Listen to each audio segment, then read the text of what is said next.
right, let's dive into something, well, something a lot of us have dealt with, but nobody really loves talking about it, right?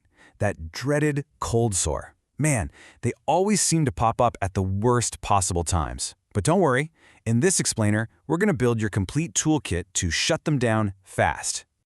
You know exactly what I'm talking about, don't you? That familiar little tingle. That tiny itch right on your lip. Ugh, it's like a little alarm bell going off, telling you what's coming. And the second you feel it, the clock is officially ticking. So what do you do right now?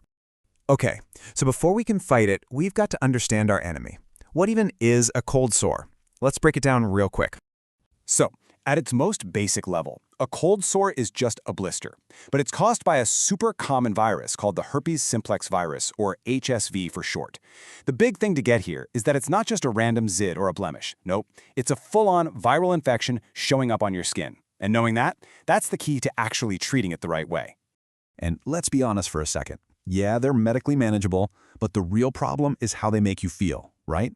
They show up right there on your face for everyone to see, and it can just tank your confidence. But here's what you've got to remember. This is so incredibly common. Seriously, you are far, far from alone in this.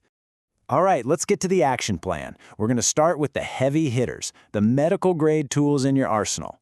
Think of this as your first and most powerful line of defense. Okay, so these medical options basically fall into two camps. You've got the stuff you can just walk into a pharmacy and grab off the shelf, and then there's the stuff you'll need to see a doctor for. The over-the-counter stuff, that's all about immediate relief, calming things down right now. The prescription meds, well, those are the big guns you bring out for recurring outbreaks. All right, let's dig into your over-the-counter toolbox. First up, you've got docosanol, which you probably know as Abreva. Now this one is pretty cool because it actually targets the virus. It tries to block it from getting into your cells. Then you have things like benzyl alcohol and products like Zilactin, and their job is pretty simple. Numb the pain, stop the itch. And hey, don't forget the basics. A simple ibuprofen or acetaminophen can really help take the edge off the overall pain and discomfort. But what if you're someone who gets these things all the time? Well, that's when you might want to call in the cavalry. We're talking prescription antiviral pills. Things like Zovirax, Famvir, and Valtrex. These work totally differently. They attack the virus from the inside out to stop it from making copies of itself. For people who deal with this constantly, these can be an absolute game changer. Okay, listen up, because this is probably the most important thing you'll hear about these meds. Timing is everything. For these antivirals to do their job, you have got to take them within the first 48 hours. I mean, the second you feel that tingle, that's your cue. That's when you need to act. Do not wait around. Okay, so that's the pharmacy side of things, but what about stuff you can do right at home, maybe with things you already have? Let's add some natural and home relief options to our toolkit. Now, some people have found a lot of relief with these natural allies. You've got aloe vera, which is just amazing for soothing that burning, inflamed feeling. Some interesting stuff out there about medicinal-grade honey and tea tree oil having antiviral properties. And of course, there's lysine. It's a super popular supplement, and a ton of people swear it helps keep their outbreaks from happening as often. But, and this is a big but, you've got to be smart about this. Natural doesn't always mean harmless. It is so important to talk to your doctor before you start trying a bunch of new stuff, especially if you're on other meds. The goal here is to fix the problem, not accidentally create a new one, you know? So what about right now? You want instant, no-fuss relief? These two moves are your best friends. First, a simple cold compress, just an ice pack wrapped in a towel.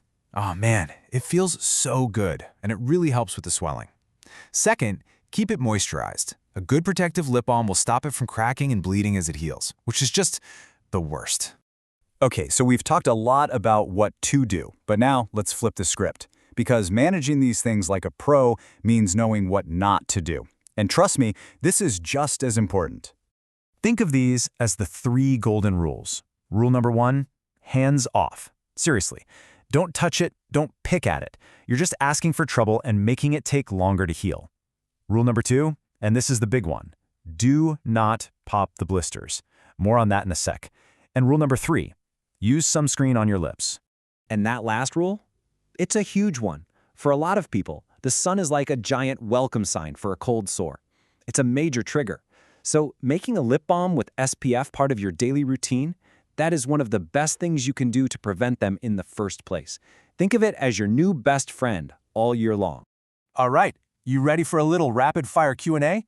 Let's tackle some of the biggest questions people have about these things. First up, the big one.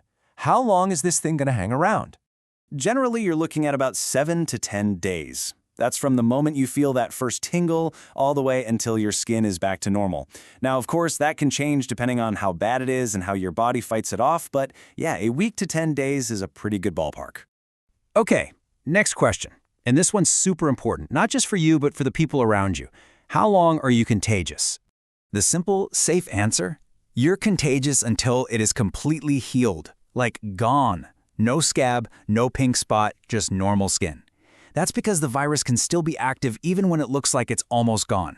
But the absolute most contagious time, that's when the blister has popped and it's all open and oozy. That's peak danger zone. Which brings us right back to golden rule number 2, and that huge temptation. I know you're thinking it. Is it really so bad to just get rid of it, to pop it? Yes, it's really that bad. The answer is a hard no. Don't do it. When you pop it, all that virus-filled fluid comes out, and you can easily spread it to another spot on your lip, your nose, your eye, or to someone else. Plus, you're creating an open wound that's just begging for a bacterial infection, and that's a whole other mess you do not want to deal with. So, after all of this, what's the main thing to walk away with? It's this. You are not helpless when a cold sore shows up. You've got a whole toolkit at your disposal now, from pharmacy creams and prescription power to smart moves you can make at home. You absolutely have what it takes to shorten these outbreaks and handle the symptoms with confidence. So now you know how to treat them, you're all set. But the next level of being a pro at this is figuring out the why. What's kicking them off for you?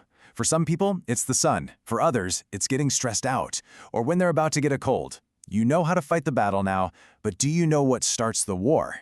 That's the real question to ask yourself.